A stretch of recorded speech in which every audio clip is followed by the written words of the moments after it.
Hi. ఎక్కడ చూసినా ఇదే తంతు. ఎక్కడ చూసినా. ఏంటంటే, ఇప్పుడు ఏదైనా మనం ఒక పెళ్ళికి గానీ, ఒక ఫంక్షన్‌కి గానీ, ఒక దీనికి గానీ వెళ్ళామనుకోండి. ఫస్ట్ వస్తారు. ఎక్కడి నుంచి వస్తారో తెలీదు. బాబు ఏం చేస్తున్నావు? ఖాళీగా ఉన్నావా? ఖాళీగా ఉన్నావా అనేసంటే దానికి ఒక 100 మాటలంటారు. ఏదైనా చేస్తున్నావంటే, అదే ఎందుకు చేస్తున్నావని దానికి ఒక తనుకు.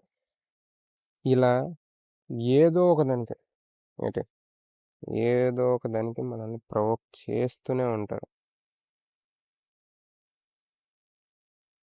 ప్రవోక్ చేసినప్పుడు ప్రతిసారి మీరు ఫ్రస్ట్రేట్ అయిపోకండి. టైం వస్తుంది. Will give our best. ఇద్దాం.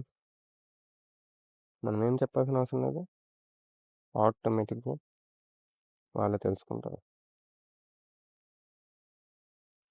ఒకటే గుర్తుపెట్టండి, మనం దేనికి వచ్చాం, ఏ పని మీద వచ్చాం, మనం ఏం చేయాలనుకుంటున్నాం, అంతే. పక్కవాడు అడిగిన క్వశ్చన్కి ఆన్సర్ చేయడానికి కాదు వాడికి వెళ్ళండి.